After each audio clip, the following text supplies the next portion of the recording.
Aku soalnya ngambil konversinya. Baik rekan-rekan, akan saya mulai ya. Aku ngambil konversinya, kalau live reportnya nanti sama Okta. Baik, bismillahirrahmanirrahim. Assalamualaikum warahmatullahi wabarakatuh.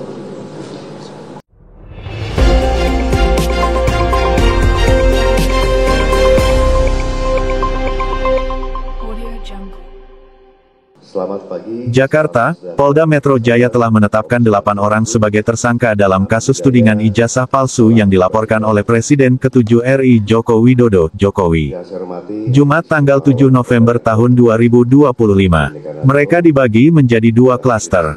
Klaster pertama, S. Kantor, MRF, RE, DHL. Mereka dijerat dengan pasal 310 dan atau pasal 311 dan atau pasal 160 KUHP dan atau pasal 27A junto pasal 45 ayat 4 dan atau pasal 28 ayat 2 junto pasal 45A ayat 2 Undang-Undang tentang Informasi dan Elektronik UU ITE. Asterisk klaster kedua, Roy Suryo, RS, Rismon Hasiholan Sianipar, RHS, Tifauzia Tias Suma, TT.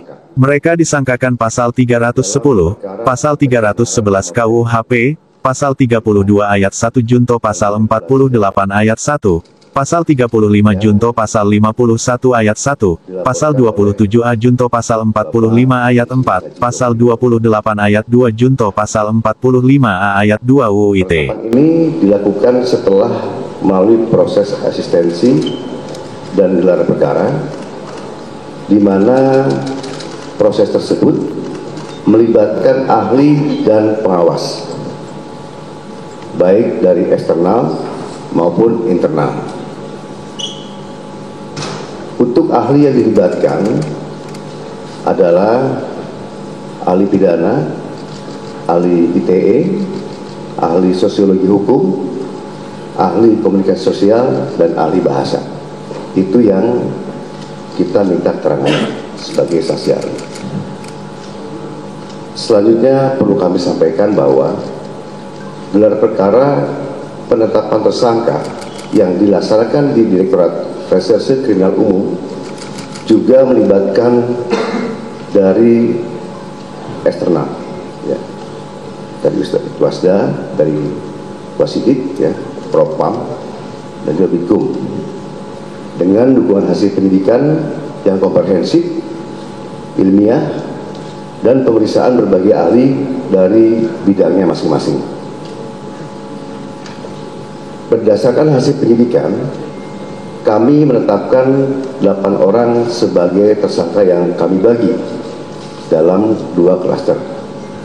Antara lain, 5 tersangka dari klaster pertama yang terdiri atas Pertama, ES, KTR, MRF, RE, dan DHL. Untuk tersangka dari klaster ini dikenakan pasal 310 dan atau pasal 311 dan atau pasal 160 KUHP dan atau pasal 27A junto pasal 45 ayat 4 dan atau pasal 28 ayat 2 junto pasal 45A ayat 2 Undang-Undang ITE. Untuk klaster kedua, ada 3 orang yang akan ditetapkan sebagai tersangka, antara lain atas nama RS, RHS, dan TT.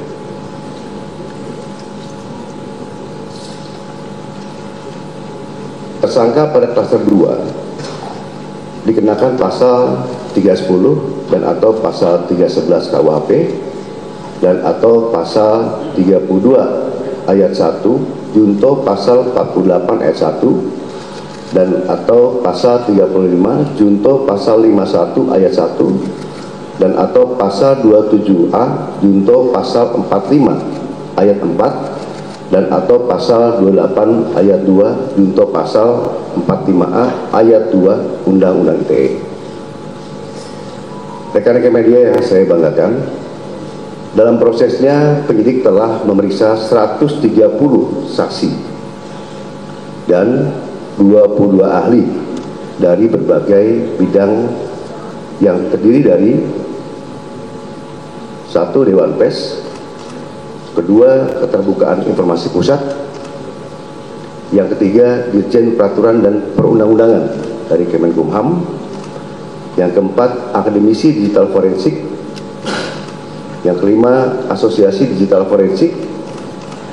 Yang keenam, Praktisi Digital Forensik. Yang ketujuh, Ahli Bahasa Indonesia.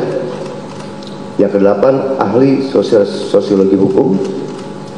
Yang kesembilan, Ahli Psikologi Massa. Yang ke-10, Ahli Komunikasi Sosial. Yang ke-11, Ahli Anatomi dari UI. Yang ke-12, Ahli Hukum ITE. Yang ke-13, Ahli Hukum Pidana. Yang ke-14, SDM Kesehatan Kemenkes. Yang ke-15, Lab Dokumen dan Digital Forensik. Selain itu, penyidik juga telah menyita 723 item barang bukti termasuk dokumen asli dari Universitas Gadjah Mada yang menegaskan bahwa ijazah Insinyur Joko Widodo adalah asli dan sah. Hal tersebut juga diperkuat oleh hasil pemeriksaan dari Puslapor Polri dalam aspek analog dan digital.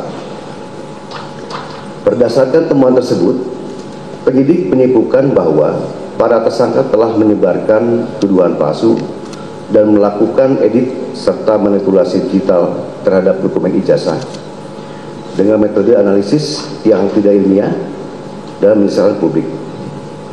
Selanjutnya, penyidik akan berkoordinasi dengan Kejaksaan Tinggi DKI Jakarta untuk proses hukum lebih lanjut. Pada kesempatan ini, kami tegaskan bahwa penanganan perkara yang kami lakukan murni proses penegakan hukum. Kemudian seluruh tahapan juga dilakukan secara profesional, proporsional, transparan, dan akuntabel. Oleh karena itu, kami menghimbau kepada masyarakat untuk bijak dalam menggunakan media sosial, jangan mudah terprovokasi oleh informasi yang tidak benar, serta selalu melakukan cek dan klarifikasi sebelum menyebarkan sesuatu.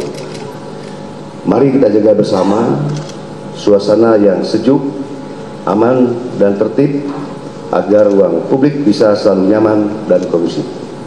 Demikian yang kami sampaikan. Sekian, terima kasih. Wassalamualaikum warahmatullahi wabarakatuh. Om Sati Sati Om. Namo Buddhaya, salam kebajikan. Terima kasih. Baik, mungkin silakan dari rekan-rekan media, mungkin ada yang kan?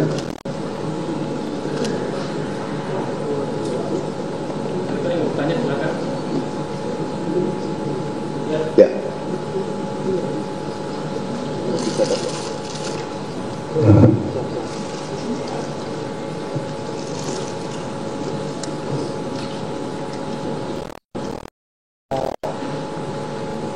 Dari mana?